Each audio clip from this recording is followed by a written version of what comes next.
हमारे YouTube channel पर सभी का स्वागत है। आज सबसे पहले मैं एक जीके का वीडियो आपको दे रहा हूँ।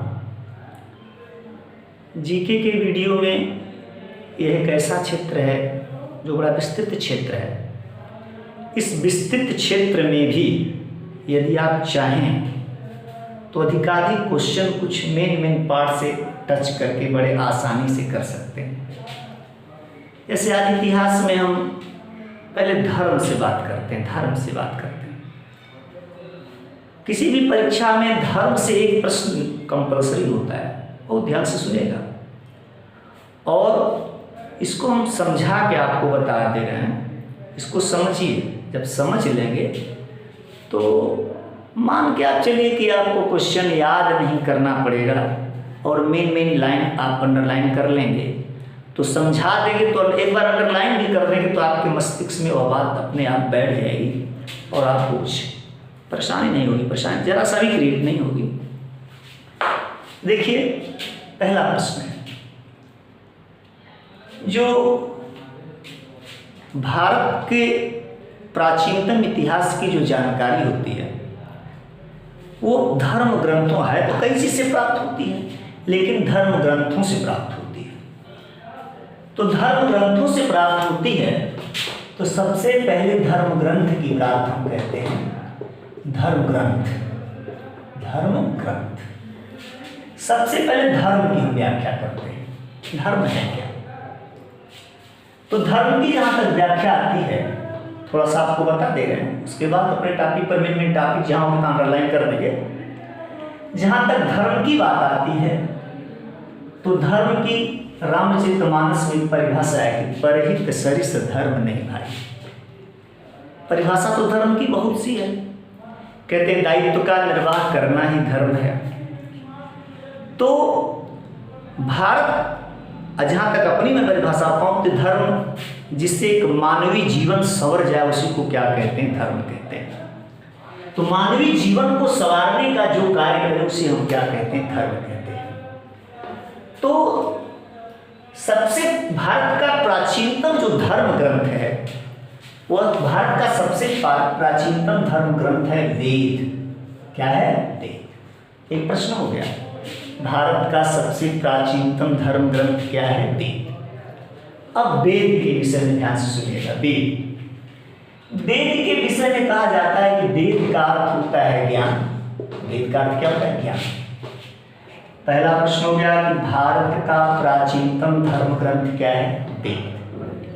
वेद का अर्थ क्या होता है? ज्ञान।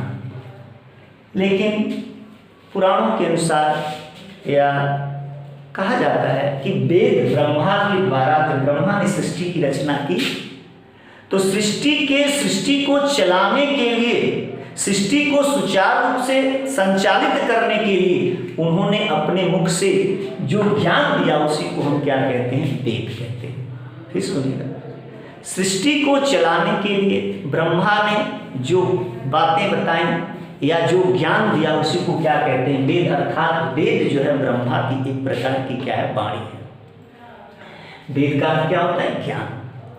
तो वेद का अर्थ ज्ञान। अब वेद की बात करते हैं तो 3 वेद पहले आए, पहले 3 वेद आए। तो पहला वेद आपका है ऋग्वेद। क्या है? ऋग्वेद। दूसरा है यजुर्वेद। क्या है? यजुर्वेद। नोट कर दीजिएगा। तीसरा है सामवेद। तीसरा क्या है? सामवेद। पहला है ऋग्वेद, दूसरा है यजुर्वेद, तीसरा है सामवेद, चौथा वेद अथर्वा ऋषि ने लिखा, जिस वेद की मान्यता के लिए तमाम प्रकार के संघर्ष खड़े हुए, जिसमें इस वेद के लिखने के बाद भगवान शिव ने मान्यता इस वेद की अथर्ववेद की मान्यता प्रदान की। अथर्ववेद। कौन वेद? अथर्ववेद। इस अथर्ववेद की मान्यता देने के लिए भगवान शिव को ब्रह्मा के पुत्रों से शास्त्रार्थ करना पड़ा और उसके बाद उन्होंने एक वेद और दिया, अथर्ववेद। कौन सा वेद? अथर्ववेद। पहले प्रारंभ में 3 ही वेद हैं, पहला है ऋग्वेद, दूसरा है यजुर्वेद, सामवेद और चौथा जो वेद है उसका अथर्ववेद है। वेद माने ज्ञान। ये सबसे प्राचीनतम ग्रंथ क्या है? ऋग्वेद है। अब देखिए, ऋग्वेद के विषय में बताते हैं। ऋग्वेद से कौन से प्रश्न बनते हैं, मेन प्रश्न बनने के बाद हम आपको बता देंगे कैसे कैसे। देखिए ऋग्वेद से कौन से प्रश्न बनते हैं, अब इसकी हम तुलना करते हैं। जैसे एक मेरा धार्मिक ग्रंथ है रामचरितमानस, रामचरितमानस, ध्यान दीजिएगा। तो जैसे रामचरितमानस में 7 कांड हैं, उसी तरह से ऋग्वेद में जो है वो 10 मंडल हैं। कौन मंडल? 10 मंडल। ध्यान से सुनिएगा, जैसे रामचरितमानस में 7 कांड हैं, उसी तरह से ऋग्वेद में कै मंडल है? 10 मंडल है। हो गया। जिस तरह से रामचरितमानस में दोहा है, रामचरितमानस में चौपाई है, उसी प्रकार से ऋग्वेद की जब ऋग्वेद की बात आई तो ऋग्वेद में 10 मंडल हैं, और 10 मंडल हैं, और उसके बाद आती सूक्त। क्या हो? सूक्त, जिसमें 128 सूक्त हैं, 128 सूक्त हैं, और 10,600 के लगभग आपकी ऋचाएं हैं। क्या है? ऋचाएं आप बता रहे कि आप क्या है, मंडल क्या है, सूक्त क्या है, ऋचा क्या है, इसका अर्थ क्या है। हो गया। तो पहली बात सुनिए, वेद का अर्थ है ज्ञान। सबसे प्राचीनतम धर्म ग्रंथ वेद है। वेद एक प्रकार का ब्रह्मा के द्वारा बताई गई वाणी है, या ब्रह्मा के द्वारा बोली गई वाणी है। जब ब्रह्मा के द्वारा बोली गई वाणी है तो ब्रह्मा ने सृष्टि की रचना की। जब ब्रह्मा ने सृष्टि की रचना की तो उस सृष्टि को चलाने के लिए उन्होंने भैया सृष्टि को चलाने के लिए एक नियम कानून और बताया उस ज्ञान दिया। उसी ज्ञान को हम क्या कहते हैं? वेद की। वास्तव में पहले तो 3 वेद था, पहला ऋग्वेद, यजुर्वेद, सामवेद, अथर्ववेद। अब थोड़ा ऋग्वेद के विषय में जाते हैं, मेन क्वेश्चन पर हम आते हैं। जैसे रामचरितमानस में 7 कांड है, दोहा है, चौपाई है, उसी तरह से ऋग्वेद को 3 भाग में बांट दिया गया। पहले 10 मंडल हो गए, 10 मंडल में एक तरह का अध्याय। सूक्त हो गए, सूक्त का मतलब श्लोक। ये ऋचा हो गई, ऋचा का मतलब हो गया मंत्र, ऋचा का मतलब मंत्र। तो ऋग्वेद में कै मंडल? 10 मंडल। कै सूक्त? 1028 सूक्त। कितनी ऋचाएं? 10,600। 10,600 क्या है? ऋचाएं। अब ध्यान से देखिए मंडल की बात। 10,600 ऋचाएं। तो 10,600 ऋचा का अर्थ होता है मंत्र। मंत्र हो गया। अब ये ध्यान दीजिएगा, ये मंत्र क्या है? मंत्र आपको होता है, यहाँ तक आपके दिमाग में होता है कि मंत्र क्या है। मंत्र है कि नहीं? मंत्र क्या है? मंत्र आपको बता दें, ऐसा है कि मतलब इसको मान के चलिए आपके कंपटीशन के दृष्टिकोण से नहीं तो ज्ञान के दृष्टिकोण से तो जानी जाएगी कि मंत्र होती क्या है। वर्ण और शब्दों का ऐसा समन्वय जिसमें ऊर्जा सन्निहित हो, जिसमें ऊर्जा होगी। वर्णों और शब्दों का ऐसा समन्वय जिसमें ऊर्जा हो, है कि नहीं है? जिसमें ऊर्जा हो उसी को हम क्या कहते हैं? मंत्र कहते हैं, अर्थात ऋचा कहते हैं। क्लियर हुआ? तो ऋग्वेद में 10 मंडल, 128 सूक्त और 10,600 क्या है? ऋचा है। अब ध्यान से सुनिएगा, 10,600 नोट कर लीजिए। पहला सबसे प्राचीनतम धर्म ग्रंथ वेद। सबसे पहले 3 वेद की बात की जाती है। पहला ऋग्वेद, यजुर्वेद, सामवेद और लास्ट में अथर्ववेद आया, जिसको भगवान शिव ने मान्यता प्रदान किया। तो ऋग्वेद है, तो ऋग्वेद से क्वेश्चन कैसे बनते हैं? तो जैसे होता है ना, कभी कभी पूछा था कि रामचरितमानस में कितने कांड गए? 7 कांड। उसी तरह से ऋग्वेद में कितने मंडल? 10 मंडल। ऋग्वेद में कितने सूक्त? 1028 सूक्त। कितनी ऋचाएं? 10,600 ऋचाएं। हो गया। तो 10 मंडल, इतना सूक्त, मैंने ये बता दिया। सूक्त का मतलब एक तरह का क्या हो गया? श्लोक। ऋचा का मतलब एक तरह से क्या हो गया? मंत्र हो गया। अब ध्यान से सुनिएगा, ये प्रश्न है तो प्रश्न कैसे पूछता है, प्रश्न के विषय में हम आते हैं, उसके बाद बताते हैं। देखिए, जो बालक या जो ऋषि, ऐसा होता है कि वेद के पढ़ने वालों को ऋषि कहा जाता है। ऋषि का मतलब ये समझे, ऋषि की परिभाषा भी आपको बता दें, ऋषि कहते किसे? ऋषि का अर्थ होता है ज्ञानी। ऋषि का अर्थ क्या होता है? ज्ञानी। जिसने ज्ञानार्जन कर लिया है, जिसने ज्ञानार्जन कर लिया उसी को ऋषि कहते हैं। अगर आप ज्ञानार्जन कर रहे हैं तो आप भी ऋषि हैं, इसमें कोई दो राय नहीं। तो ऋषि का मतलब ज्ञानी। तो कहता है, अगला प्रश्न है कि ऋग्वेद को पढ़ने वाले ऋषि को क्या कहा जाता है? ऋग्वेद के पढ़ने वाले ऋषि को क्या कहा जाता है? तो ऋग्वेद के पढ़ने वाले ऋषि को कहा जाता है होत्र। क्या कहा जाता है? होत्र। क्या कहा जाता है? होत्री। फिर से सुनिए, ऋग्वेद में जो ऋषि पढ़ते हैं उसे क्या कहते हैं? होत्री कहते हैं। अगर आप कुछ जानना चाहते हैं तो कुछ आपको बता दे रहे हैं, ध्यान से सुनिएगा। ऐसे होता है, जैसे आपके दिमाग में हो गया कि भाई ऋषि है, ऋषि है, ऋषि है, संत है, संत है, सन्यासी है, सन्यासी है, उसके बाद मुनि है, ये सब है। सबको क्या क्या सुन लीजिएगा। ऋषि का अर्थ होता है ज्ञानी, साधु है, ये सब शब्दों को सुन लीजिए, ये कभी कभी आपको हिंदी में काम आ जाएगा। तो ऋषि का अर्थ होता है ज्ञानी, और संत का अर्थ होता है जो ईश्वरी सत्ता से, जो ईश्वरी सत्ता के पास या ईश्वरी सत्ता के नजदीक, उसी को क्या कहते हैं? संत कहते हैं। सन्यासी, जिसने कोई आशा न लगाई हो, अर्थात जो किसी से कोई आशा न रखता हो, उसे क्या कहते हैं? सन्यासी। मुनि उसे कहते हैं जो ज्ञानी भी हो और मौन भी हो, और साधु एक स्वभाव है जिसका सरल स्वभाव होता है, उसी को हम क्या कहते हैं? साधु कहते हैं। ध्यान दीजिएगा, फिर सुनिएगा कि ऋग्वेद में जो ऋषि ऋग्वेद को पढ़ते हैं, ऋग्वेद का पाठ करते हैं, उन पाठ करने वालों को क्या कहा जाता है? होत्री। क्या कहा जाता है? होत्री। ऋग्वेद की एक सबसे पॉपुलर मंत्र है, सबसे है कि नहीं है, प्रचलित मंत्र है, जिसको कहते हैं गायत्री मंत्र। कहाँ है? ध्यान से देखिएगा। ऋग्वेद की सबसे पॉपुलर मंत्र है, जो प्रचलित मंत्र है, वो गायत्री मंत्र है। कौन मंत्र है? गायत्री मंत्र है। गायत्री मंत्र है जिसकी रचना तीसरे मंडल में, किस मंडल में है? ये तीसरे मंडल में, ऋग्वेद के तीसरे मंडल में। अगर चाहते हैं नोट कर लीजिएगा, ऋग्वेद के तीसरे मंडल में गायत्री मंत्र, जिसको विश्वामित्र ने लिखा था। किसने लिखा था? विश्वामित्र ने। विश्वामित्र ने ये गायत्री मंत्र की रचना की थी। किसने की थी? विश्वामित्र ने गायत्री मंत्र की क्या की थी? रचना की थी। यह किस मंडल में है? तीसरे मंडल में। फिर प्रश्न बनता है, ऋग्वेद के किस मंडल में गायत्री मंत्र है? तो ऋग्वेद के तीसरे मंडल में कौन सी मंत्र है? गायत्री मंत्र है, जिसका रचनाकार कौन था? विश्वामित्र था। ये मंत्र जो है सूर्य के लिए समर्पित है। किसके लिए? सूर्य के लिए समर्पित है। सूर्य के लिए समर्पित है। एक जगह में आप देखेंगे सूर्य के लिए, उसको कहते हैं सावित्री। क्या कहते हैं? सावित्री। सावित्री शब्द आता है, तो ध्यान दीजिएगा। अब सावित्री एक तरह से स्त्रीलिंग है, सूर्य पुल्लिंग है, तो सावित्री शब्द कैसे आ गया? तो याद रखिएगा, जहां सावित्री शब्द का होता है तो वहां के सूर्य, जो सूर्य होता है, सूर्य से जो रश्मि निकलती, जो किरण निकलती है, इस किरण का जो समूह होता है उसी को कहते हैं सावित्री। क्या कहते हैं? सावित्री, जिसको गायत्री भी कहते हैं। तो क्योंकि किरण स्त्रीलिंग में है, तो जो किरणों का समूह है उसी को कहते हैं सावित्री। अर्थात कहने का मतलब है कि विश्वामित्र ने जो गायत्री मंत्र लिखा वो सूर्य को समर्पित किया। और सूर्य को समर्पित का मतलब क्या?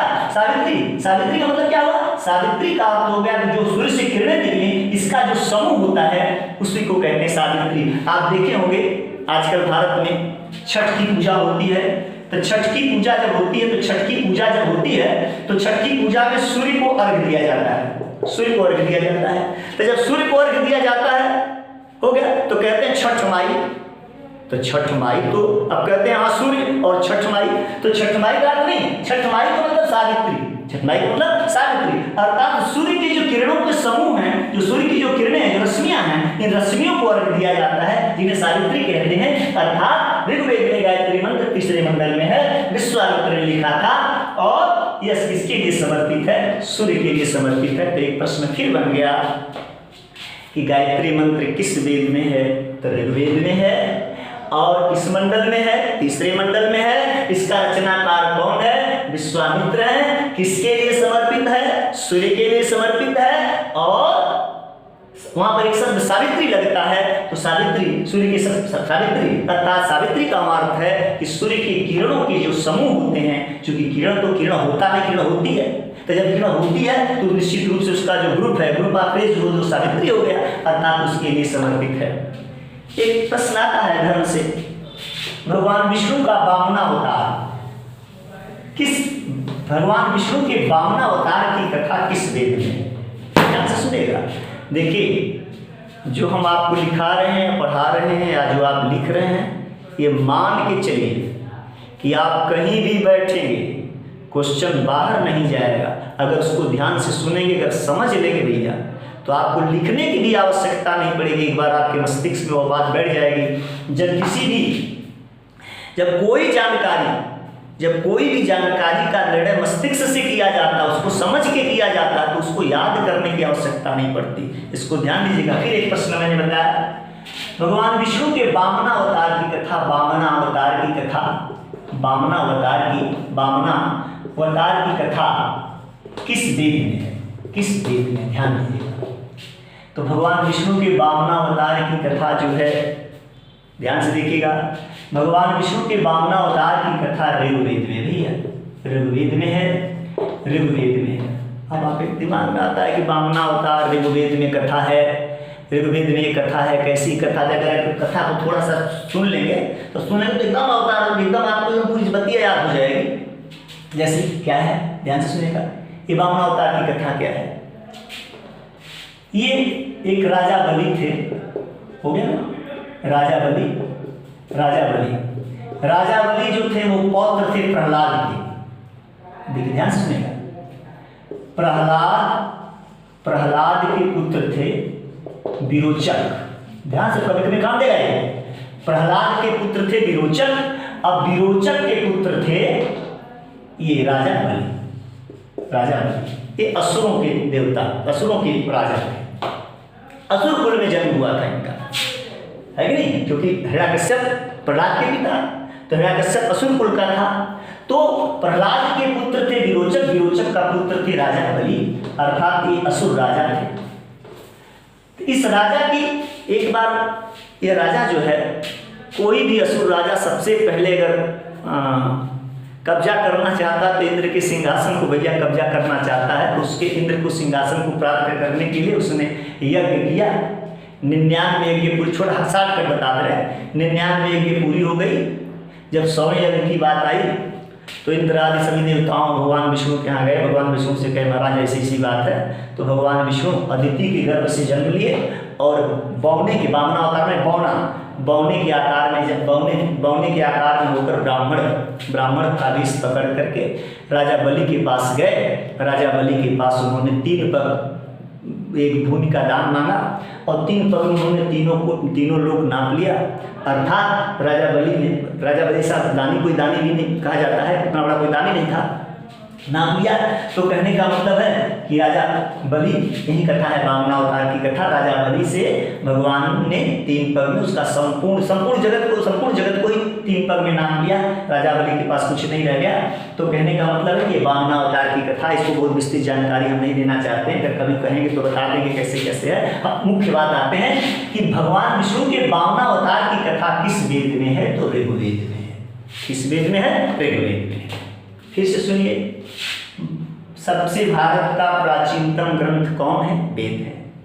पहले शुरू में कई वेद थे? 3 वेद थे, ऋग्वेद, यजुर्वेद, सामवेद। चौथे नंबर का वेद अथर्ववेद है, जिसको अथर्वा ऋषि ने लिखा। भगवान शंकर ने उसे मान्यता प्रदान किया। और रही बात अब यहाँ पर कि ऋग्वेद की बात आती, तो ऋग्वेद की मैंने तुलना करके भी बता दिया कि ऋग्वेद में जैसे कोई पुस्तक है, याद रखिएगा, वेद को कोई लिखा नहीं भैया। मैंने पहले बताया था कि वेद ब्रह्मा के द्वारा बोली गई वाणी, सृष्टि की रचना ब्रह्मा ने किया, तो सृष्टि को चलाने के लिए नियम कानून ज्ञान दिया, तो उसी को हम वेद कहते हैं। तो वेद में ऋग्वेद पहला वेद है। तो जब किसी ने लिखा नहीं, तो अब देखिए, अब ध्यान दीजिएगा, जब लिखा नहीं तो कहा जाता है वेद का संकलन करता, ध्यान दीजिएगा, संकलन करता, अर्थात वेद में वेद का मतलब लिखने वाली बात नहीं, वेद का संकलन करता। संकलन करने का मतलब कहीं से आप पा करके किसी चीज को एडजस्ट कर दे, रख दे, तो उसे कहते हैं संकलन करता।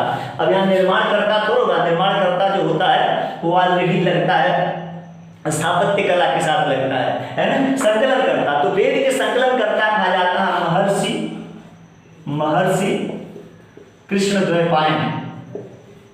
महर्षि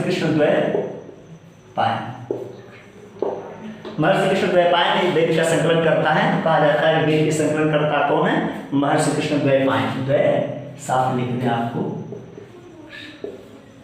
द्वैपायन। हाँ, प्रश्न हो गया कि वेद के संकलन करता मतलब वेद किसी ने लिखा नहीं, वेद को मतलब लोग पाए। अब जब पाए तो पाया कौन? ये कृष्णद्वैपायन हर जगहों से ले आकर उसको संकलित करके ऋग्वेद को संकलित किया। तो उसमें इसको कहते हैं कि महर्षि कृष्णद्वैपायन वेद के संकलन करता है, इनको दिया जाता है महर्षि कृष्णद्वैपायन। तो एक प्रश्न हो गया, वेद के संकलनकर्ता का नाम कौन है? महर्षि कृष्णद्वैपायन। दूसरी प्रश्न, अगला प्रश्न है, ध्यान दीजिएगा, प्रश्न एक देगा फिर नोट करेंगे हम ब्लैक बोर्ड पर अलग अलग, फिलहाल आप सुनते जाइए। अगला क्वेश्चन ये होता है भैया, उसमें जो है कुछ हस्तलिखित ऋचाएं, हस्तलिखित मंत्र हैं। तो देखा गया कि जो 8वां मंडल है, 8वां मंडल ऋग्वेद के 8वें मंडल में, 8वें मंडल में, ऋग्वेद के 8वें मंडल में हस्तलिखित, कौन लिखित? हस्तलिखित ऋचाएं हैं, हस्तलिखित ऋचाएं हैं। अच्छा ध्यान दीजिएगा, ऋग्वेद के 8वें मंडल में हस्तलिखित ऋचाएं हैं जिनको हम खिल कहते हैं। क्या कहते हैं? खिल कहते हैं, खिल कहते हैं। ध्यान दीजिएगा, खिल का मतलब अगर वो उसमें वो ले आप तो जो स्पष्ट हो, जो क्या हो, स्पष्ट दिखाई दे। तो देखा गया कि ऋग्वेद की 8वें मंडल की जो ऋचा थी वो हस्तलिखित थी, जिसको किस नाम से बताया गया? खिल के नाम से जाना गया। किस नाम से जाना गया? खिल के नाम से जाना गया। अगला प्रश्न, फिर से वेद के संकलनकर्ता महर्षि कृष्णद्वैपायन हो गया।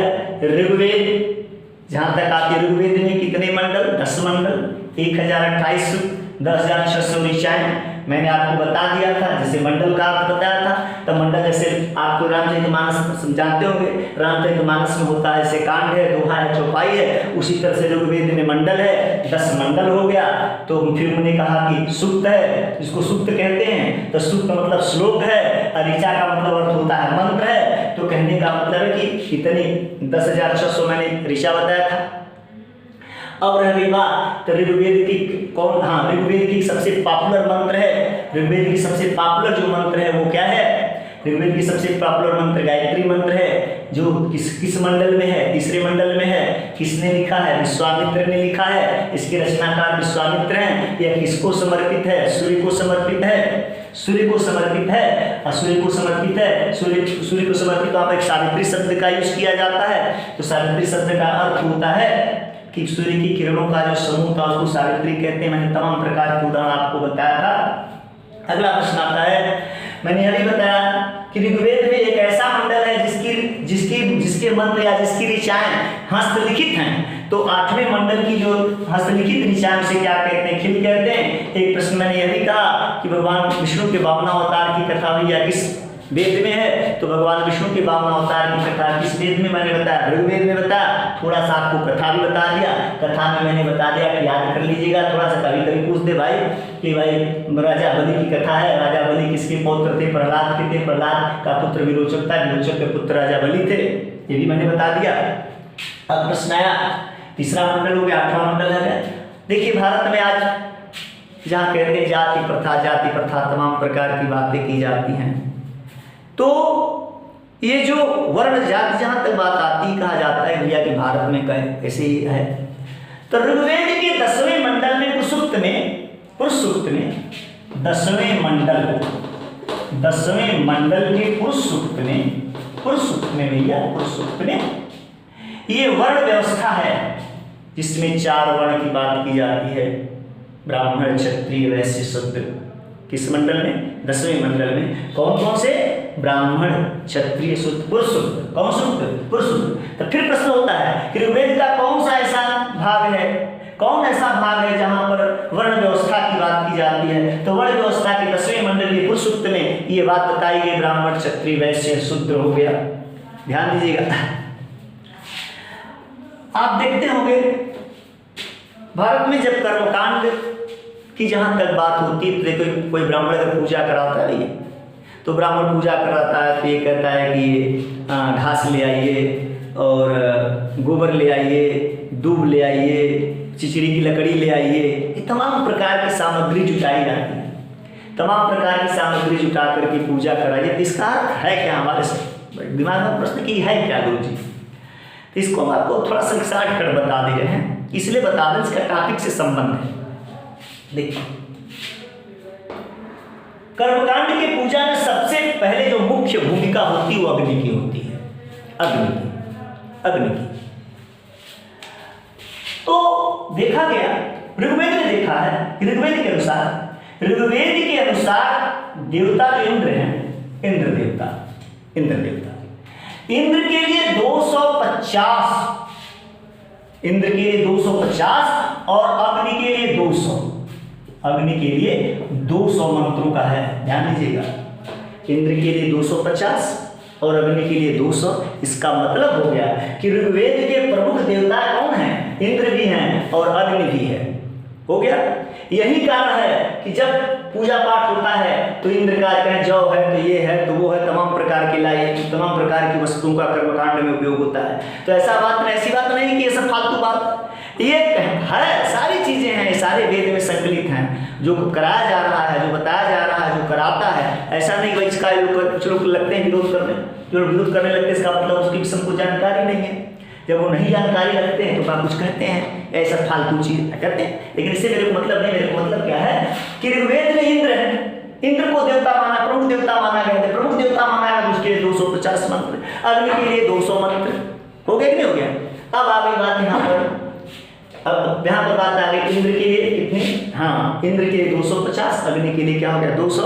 ये कहा जाता है कि मनुष्य और देवताओं के बीच के संबंध को स्थापित करने में यदि किसी देवता की भूमिका होती तो कौन सी है? अग्नि। हो गया। यज्ञ कराई जाती तो यज्ञ में सबसे पहले अग्नि प्रज्वलित की जाती है। अग्नि प्रज्वलित करने का अर्थ यही होता है कि जब अग्नि जब जलेगी उसमें कुछ डाला जाएगा तो जो वह पदार्थ है वो वायु के रूप में ऊपर जाएगा, अर्थात देवता उसको ग्रहण करेगा, अर्थात अग्नि मुख्य देवता होता है। तो कहने का मतलब है इसकी चर्चा जो है ऋग्वेद में की गई है। इंद्र है और क्या है? अग्नि है। इंद्र के लिए 250 और अग्नि के लिए 200। अगली बात ध्यान से देखिएगा, कहा जाता है तो उसको कहते हैं वर्ण व्यवस्था, उसको कहते हैं चातुष्य वर्ण। कौन सा वर्ण? चातुष्य वर्ण। तो ऋग्वेद के किस मंडल में चातुष्य वर्ण की व्यवस्था है? 10वें मंडल में, पुरुषोत्तम में है। हो गया कि हो गया? वेद का संकलन करता कौन है? महर्षि कृष्णद्वैपायन है। इसकी किस वेद की जो ऋचा हस्तलिखित है वो 8वें मंडल की ऋचा हस्तलिखित है, जिसे हम क्या कहते हैं? खिल कहते हैं। मैंने ये भी बताया था कि ऋग्वेद का जो पाठ करने वाला होता है उसे हम क्या कहते हैं? वो जो बच्चा पाठ करता है उसे ऋषि कहते हैं, उस ऋषि को होत्री कहते हैं। क्या कहते हैं? होत्री कहते हैं। मैंने ये भी बता दिया था कि ऋषि क्या है, सन्यासी क्या है, संत क्या है, मुनि क्या है। हमने कहा आप भी ज्ञान प्राप्त कर रहे हैं तो आप भी ऋषि की श्रेणी में आते हैं, इसमें कोई दो राय नहीं। रह गई बात? हाँ। अब आप यहाँ तो हो गया। रचना क्या होगा? फिर 10वें मंडल में पुरुषोत्तम बामनावतार की कथा मैंने बताई दिया कि किस मंडल में है, 3रे मंडल में, 8वें मंडल ये ऋचा। हाँ देखिएगा सोम देवता, जहां पर देखेंगे कि सोम देवता की बात आती है तो सोम देवता का भी वर्णन किस वेद में है? पूछा जाता है कि सोम देवता का वर्णन किस वेद में है? तो सोम देवता का भी वर्णन ऋग्वेद में है। हाँ, सोम देवता का भी वर्णन किस वेद में है? ऋग्वेद में है।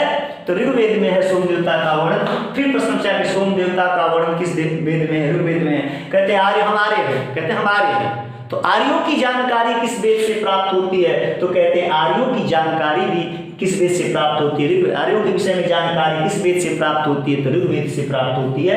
ये ऋग्वेद के विषय में आज मैंने इतनी बात बताया। अब इसको लिखना चाहेंगे तो इस ढंग से लिख सकते हैं। मैंने बोला अगर चाहें तो आप उसको रोक करके जैसे लिखना चाहते हैं लिख लेंगे। कल मैं अगला वीडियो बनाऊंगा, इसको थोड़ा सा लिख करके एक लाइन के रूप में दे दूंगा कि आप उसको ब्लैक बोर्ड पर लिख दूंगा कि कैसे प्रश्न बनेगा, कैसे उत्तर होगा। आज मैंने केवल इस वीडियो में आपको इसके विषय में समझाया है। अब कल जब मैं वीडियो बनाऊंगा या कल बोलूंगा या कल बताऊंगा तो आपको लिख करके बता दूंगा कि कैसे प्रश्न है, कैसे इसका विकल्प है। अगर ध्यान से आप सुने होंगे तो निश्चित रूप से ऋग्वेद के जो प्रश्न हैं वो आपको कंठस्थ हो जाएंगे, अपने आप याद हो जाएंगे। याद करने के लिए एक बार लिख लेंगे तो ऑटोमेटिकली जब आप परीक्षा में बैठेंगे तो वहाँ पर उंगली आपकी पहुँच जाएगी, क्योंकि समझे हैं। हो गया कि नहीं है? तो भारत का सबसे प्राचीनतम धर्म ग्रंथ क्या है? वेद है। धर्म के भी विषय में मैंने बता दिया कि धर्म की तो बड़ी परिभाषा है, कितनी परिभाषा हम बताएं, लेकिन मोटे हिसाब में मैं परिभाषा बता दूं कि चाहे वो कोई धर्म हो, दुनिया का कोई धर्म हो, उसका केवल एक ही परिभाषा है, परहित सरिस धर्म नहीं भाई। हो गया, दायित्व का निर्वाह करना, एक दूसरी परिभाषा, दायित्व का निर्वाह करना ही धर्म है। और अपने अनुसार मैं बताता हूँ कि धर्म क्या है। तो संसार को सुचारू रूप से चलाने के लिए, संसार को व्यवस्थित रूप से चलाने के लिए, अच्छे ढंग से चलाने के लिए जिसकी आवश्यकता जो है, उसी को हम क्या कहते हैं, धर्म कहते हैं। अब इसी के साथ मैं अपने वाणी को विराम दे रहा हूँ और उसके बाद कल अगला वीडियो। हाँ देखिए, आपसे एक बात बताना चाहते हैं। आप सोमवार से, आप सुन लीजिए, मतलब कल से सारा वीडियो जो है आपको पहुंचने लगेगा। SSC, SSC, CGL, UP TET, CTET, आप नोट बनाते चलिएगा, सब वीडियो मिल जाएगा आपको। हर प्रतियोगी परीक्षा के लिए हम आपको नोट बनाते चलेंगे और आपको देंगे। सोमवार से आपको हर विषय का वीडियो मिलना चालू हो जाएगा और कृपा करके आप अध्ययन करें। और एक गारंटी तो नहीं कह सकता है कि नहीं, लेकिन एक बात यह है कि चूँकि बहुत आस्तिक हूँ और भगवान जनरल कभी अपजस नहीं देता, सदैव जस ही देता है, तो निश्चित रूप से आप सफल होंगे, ये मेरा आशीर्वाद है। और इसको आप, लेकिन हाँ, कि डेली का डेली क्लास आप करते रहें, डेली का डेली वीडियो देखते रहें, उसको लिखते रहें, नोट बनाते रहें। जब नोट बनाते रहेंगे तो निश्चित रूप से मैं कह रहा हूँ कि आपको किसी भी, अच्छा अगर कोई किसी भी तरह की आपको परेशानी होती है तो आप निसंकोच फिलहाल मैसेज करिए। हम मैसेज को पढ़ करके, या कोई भी प्रश्न हो, चाहे धर्म से हो, चाहे शास्त्र से हो, कहीं से हो, अगर प्रश्न पूछेंगे, हाँ, लेकिन अब ऐसा नहीं कि प्रश्न आप कुछ पूछें जो कि सिलेबस से रिलेटेड हो। आप उस प्रश्न को पूछेंगे तो उसका हम उत्तर देने का जरूर प्रयास करेंगे, आपको समझाने का प्रयास करेंगे। कहीं भी आपको दिक्कत होती है तो आप एकदम निसंकोच पूछ सकते हैं, उसके लिए मुझे कोई दिक्कत नहीं है, हम आपको जरूर बताने का प्रयास करेंगे।